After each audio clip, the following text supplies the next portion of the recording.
All right, and we are live with my good friend Matt Plumer. How you doing, Matt?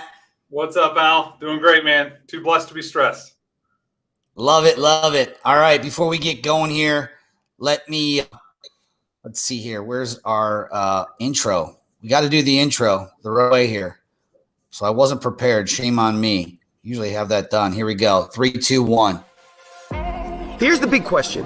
How are agents like us, who didn't get an opportunity to invest in a franchise early, who are spending time and money to sell homes, building someone else's saleable asset? How do we grow a business but still build wealth? Have an exit strategy and get a piece of the pie that's not dependent on us working more hours and every weekend?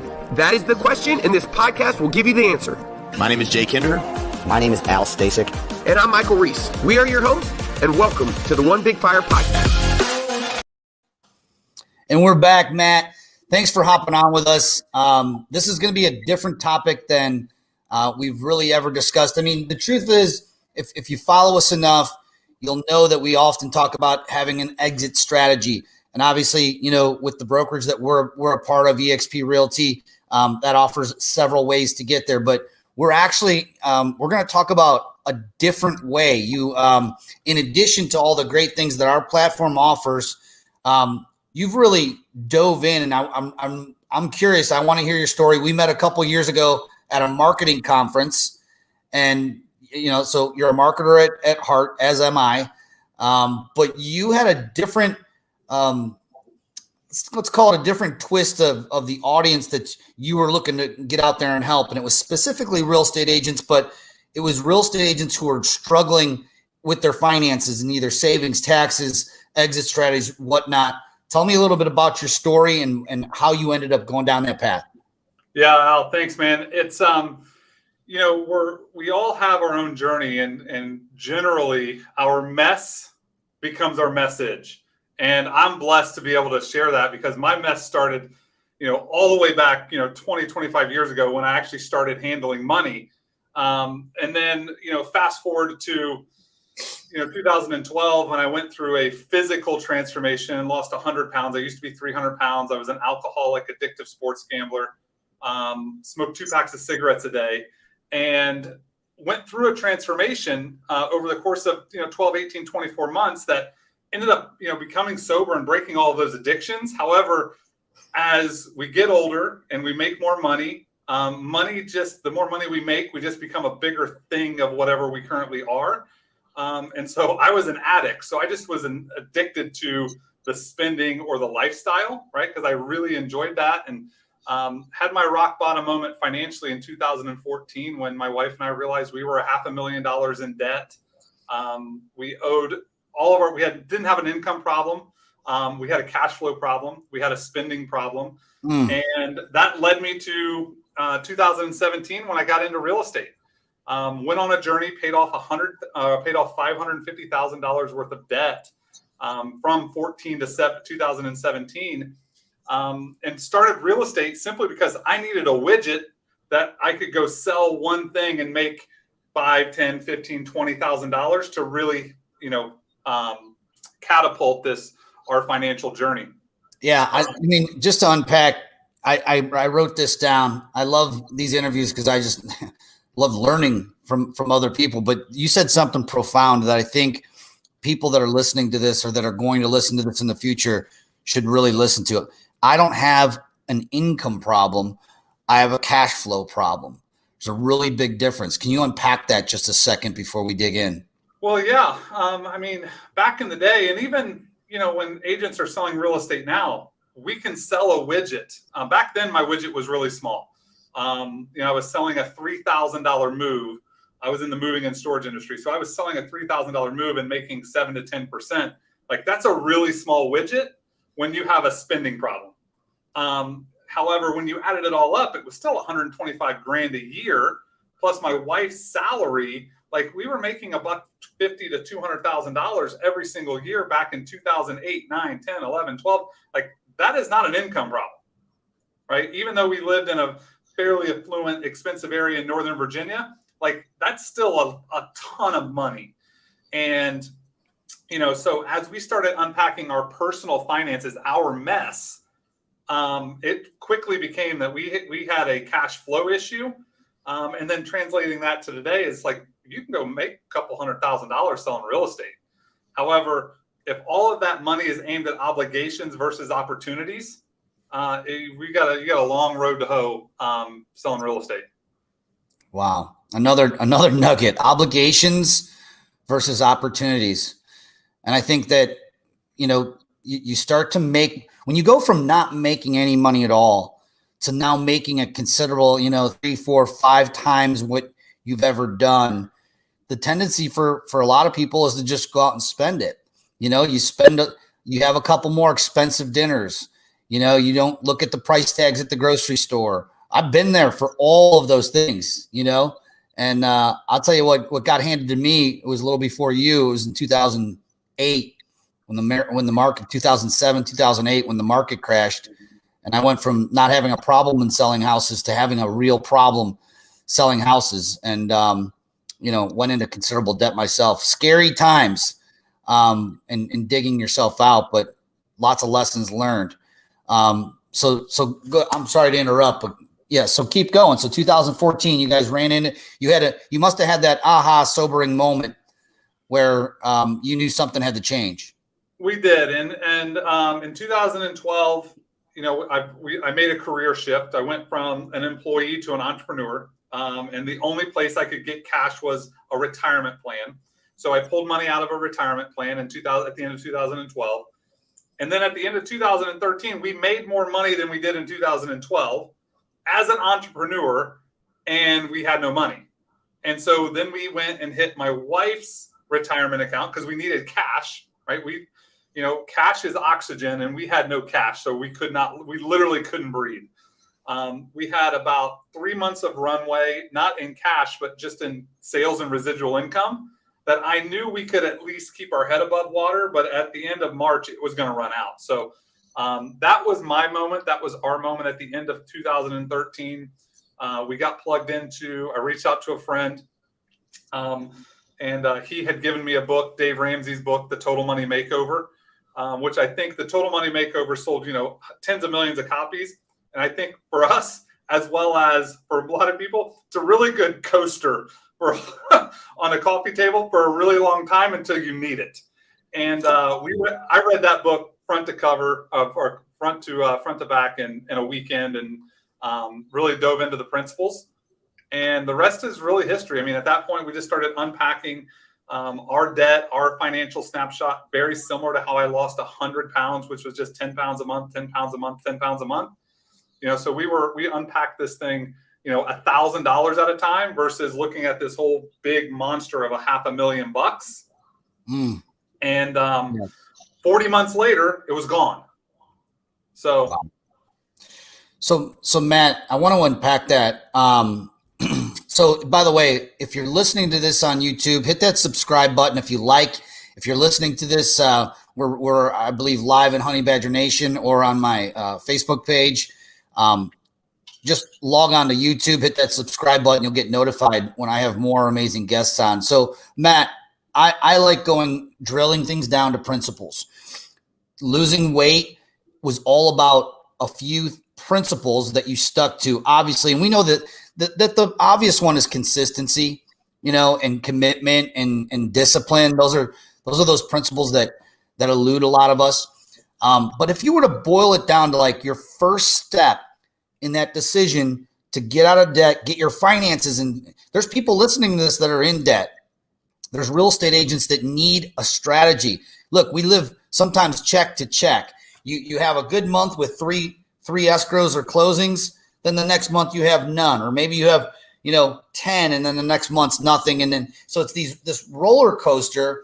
What principle could you share with real estate agents that are out there that want to get control of that income roller coaster that we often find ourselves on, especially the newer agents who are just starting out? They're maybe leaving a job that they were getting a steady paycheck from, and they're diving head first in and making that commitment of commission only.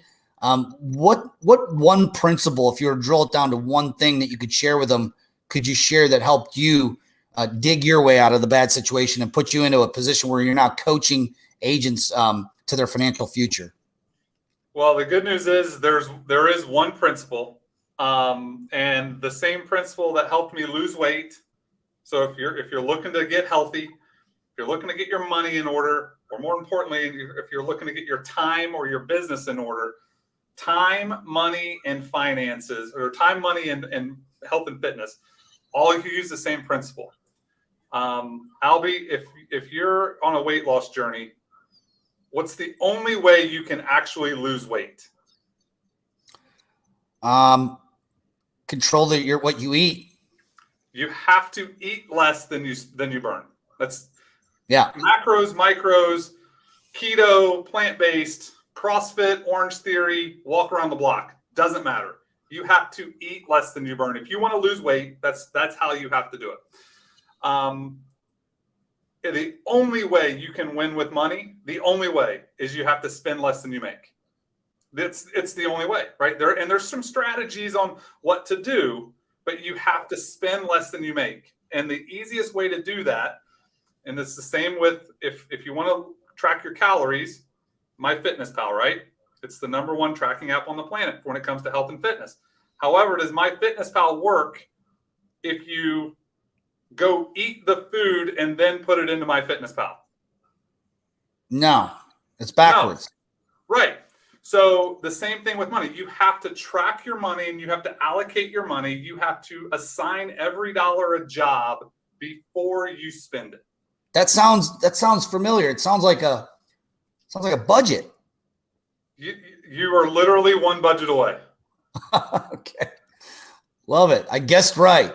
We didn't even talk about this before we started the podcast, but so you're saying that before any of that's going to work, you got to put it in the budget. In fact, I use this, and I don't even use it anymore because I used it for so long that it's kind of ingrained in me. I get how many calories I know based upon the food. I eat the same stuff over and over again, but mine told me basically what my calorie budget was every single day. And you punch that in first. And is that what you're alluding to? Yeah. If you go in and on my health and fitness journey, and when I really got focused, right? I mean, we can all look the same and look and eat around the same amount of foods. However, if we really want to take our health and fitness to the next level, we've got to say, hey, this is my protein, this is my fat, this is my carbs, this is how many calories, and I've got to eat that number. The money's no different. It's like, hey, these are my fixed expenses, these are my variable expenses. This is how much money I'm making this month net. Right? That's a whole another way that we can go. And you just have to allocate, hey, I've got 10 grand this month net. I'm going to give this amount. I'm going to my 4 walls. This is my mortgage. This is my utilities. This is my car. This is lifestyle. This is my savings. This is my investing. And it can only be 10 grand. You can't have 10 and spend 12. But what about that month when I make 40,000, Matt? I mean, isn't there a wiggle room in that? There is. The best part about all this, Albie, is you get to allocate $40,000 that month. Mm-hmm. Right? It doesn't mean you go spend $3,000 on eating out that month. Right? It just means that you say, or if you want to, that's fine. Right? This is your money. That's the #1 thing that I tell every one of my coaching clients, Al, is this is not my job to tell Al Stasek how to spend his money. Right? Now, it is my job to ask questions around what is important, what are your priorities, and hey, is it more important for you to spend, $1,000 eating out or $500 eating out and $500 into your Schwab account, right? I'll ask those questions. So when you have those big months, it's like, hey, I give this much. This is my normal spending. Is there anything else that we need to save for in the future, right? Those are sinking funds, right? It's like, hey, do we need to fund a trip? Great. Doesn't mean you have to spend it this month, but we have to allocate it this month, especially for real estate agents. The first thing we do, if you look at Ramsey's baby steps, which is a framework that I use, I insert something in there. It's like, hey, we have to get baby step 1A past an emergency fund. And before we even touch debt, we've got to get 1 full month of buffer between you and the next month. Yeah. So if it costs Al $5,000 just to live, right? We've got to have $5,000. So out of that $40,000 month, right? We're going to take $5,000 and we're going to apply that to the next month. Because if we go from 40 to 10, we might have to move some stuff around. So savings for future months or future expenses is critical for real estate agents. Awesome, man. So, and for those you listening right now are saying, none of this is sexy, right? No one wants to talk about spending less than you make and all that. It's kind of obvious, right, Matt? I mean, but what I think a lot of people that haven't seen a high level of success don't understand is that what's eluding them is they think that there's a magic pill, magic formula. Most everything, like you talked about, from weight loss to savings or plannings or investing right and growing their wealth, boils down to simple principles, nothing complicated. I want to ask you something about Grant Cardone. So I read something, and I mean, who knows where people pull stuff from, I don't know if this is true or not. I do know one thing. Grant says that we shouldn't live on more than 25% of your income. I know, from experience, most real estate agents that they couldn't afford to live on 25% of their income. That's an extremely low amount. I don't know if you agree, disagree on it. I'm not claiming that it's right, wrong, or whatever. I know that if most people could, I think some would. I think most wouldn't, because they would, they'd spend. So I'm curious what your opinion is on that on a percentage basis. If you were to say, where should you be shooting at a percentage? The other thing that I do agree with Grant on is don't buy bullshit with your income. If you want to buy something bullshit, like for instance, the McLaren that's sitting in the garage over there, you buy it with residual passive income, not the income earned. And that was one thing that Grant said that I couldn't agree with more, is that people try to buy it with their earned income, and they buy Rolexes and they buy just bullshit. Nobody needs a Rolex. Nobody needs, some fancy sports car with the doors that go up or anything like that. Those are luxuries that if you're going to do and go down that road, I believe should be done with passive income, through rental income, through income that's earned from businesses that you have passive money coming in through, or in our case with eXp, you could buy it, with revenue share. What are your opinions on? Let's talk about the first thing, the percentage of income that you should be trying to live off of versus what you make versus what you have to live off of. Yeah, and this is really good. If you see behind me over there, Profit First. It's a book. I'm a Profit First professional. It's a coaching program. It's a model that I coach everybody through. Whether you sell 10 houses or you sell 1,000 houses, your business is going to be run through a Profit First business model or a cash flow model. And we won't get into the weeds on it there. However, it's an incredible book.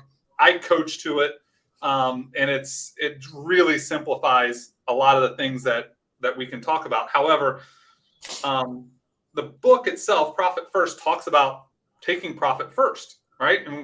And I've interviewed 400 agents in the last 18 months, had conversations with 400 agents, and a couple things that stick out. And I want to say this before we dive in. Common theme with all 400.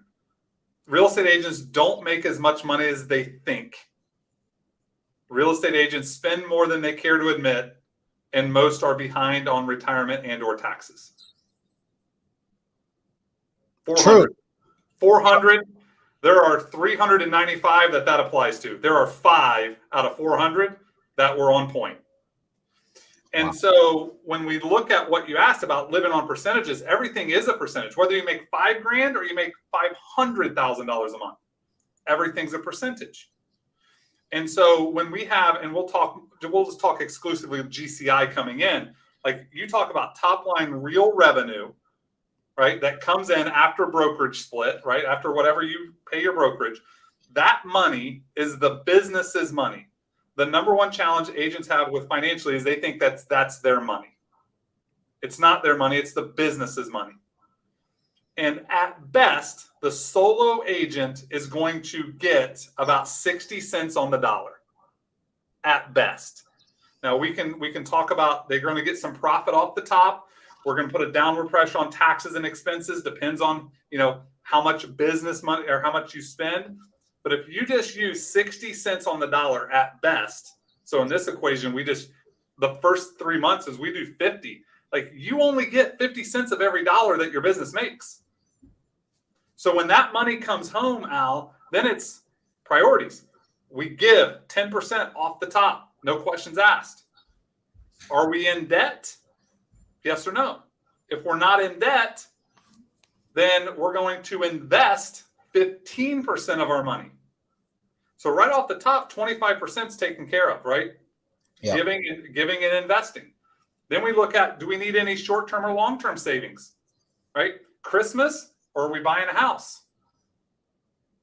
And if that's 10, 15, 20%, then you're going to be left with the money that's left over for lifestyle, which is, somewhere between 40 and 60%. Yeah. And it's a strategy. You've got this strategy down pat. It sounds like you've got the blueprint. I've got the blueprint. And no one is like, it doesn't matter how much you make, right? You can look at my social media post today. Like, you can't sell enough real estate. You just can't sell enough. Yeah. You will be eating from a bottomless plate.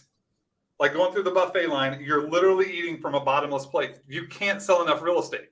You have to put parameters around your health, your money, and your time, because you will literally go sell 1,000 houses and you'll spend all the money if you don't live in percentages. I love how you prioritize that with your health first, because it doesn't matter how much money you make. If you don't have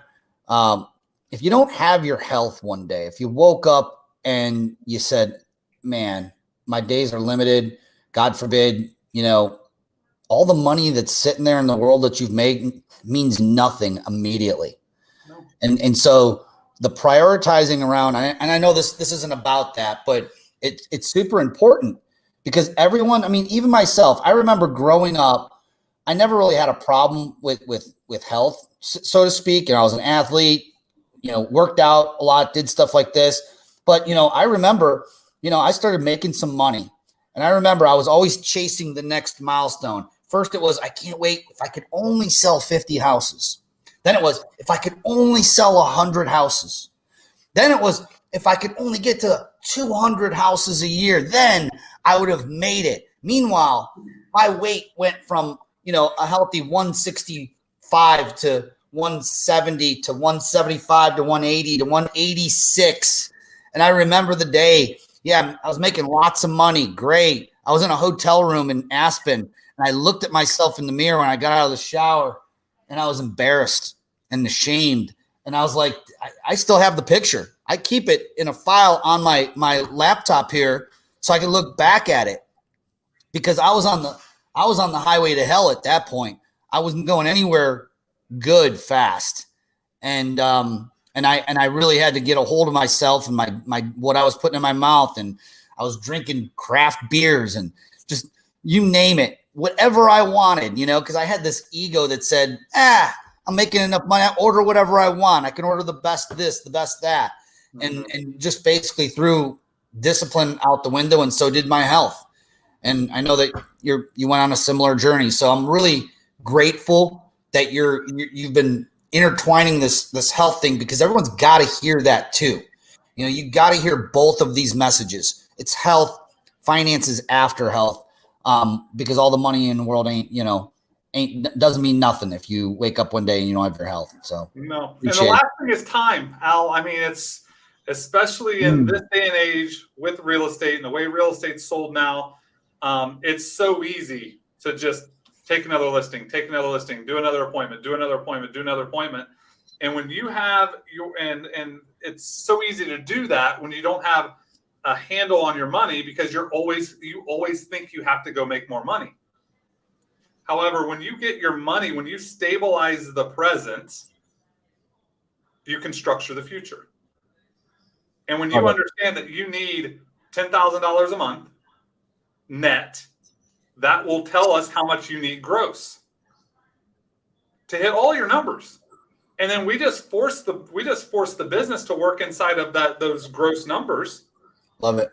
And now you don't have to take 6 listings a month. You only have to take 2 or 3 or 4 or whatever it is to hit your number.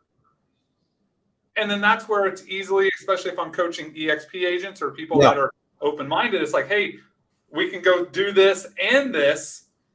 Then it's just easier to have those conversations.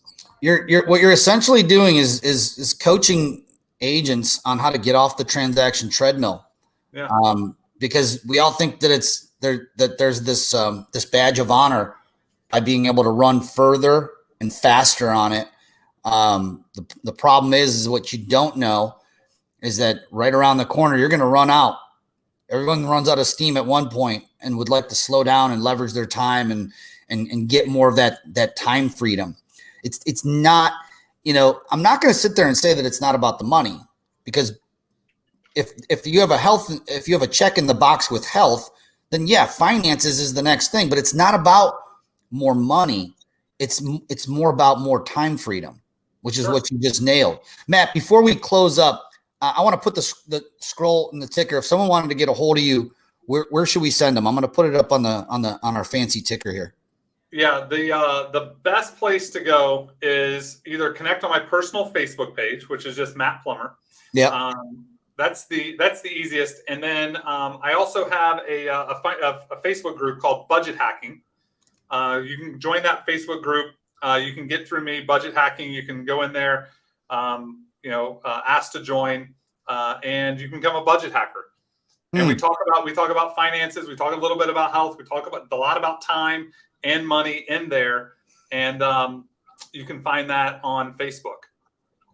The last place is I do have a free download for anyone that wants to. I did write an ebook, The 5 Financial Mistakes Real Estate Agents Make, and that URL is the number 5 financialmistakes.com.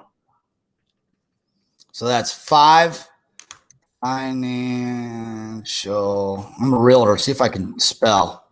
I should have just called it 3% math, but. For real estate. Financialmistakes.com. Yep. The number 5 financialmistakes.com. All right. See if I spelled that right. Looks good to me. All right. Good enough. All right, man. Well, Matt, I really appreciate it. As soon as we talked, we saw each other. Where did we see each other? In Scottsdale a couple weeks ago. Scottsdale. Yeah. We were at Brent Gove's amazing event. What an amazing event it was. By the way, if anyone wants tickets to Tony Robbins, it's going to be in Dallas. Send me a PM. If you're a real estate agent that's looking to grow your business, do me a favor. Check out Coach Matt Plumer here. Subscribe to my YouTube channel. I'd be grateful. We're going to put more great content out. But Matt and I reconnected at, believe it or not, another conference where we invested in ourselves. Keep in mind, we didn't spend money to get to Scottsdale. That was money we have allocated toward our personal growth. And that was how we met at first. It was in Nashville at a ClickFunnels event. And then we just reunited at Brent Goes. What an amazing, just powerful, life-changing event that was. And there's going to be another one coming up in Dallas. So hit me up or hit Matt up if you're following Matt. He can show you how to get some tickets to that event. But appreciate you coming on, Matt. It was always great connecting, and I appreciate you sharing the value with our subscribers and audience. Absolutely, Al. If there's anything I can ever do to add value to you guys, just let me know. Honey Badger Nation. I appreciate it, my friend. We'll see you at the top or from the top. Have a great day, everybody. See you, brother.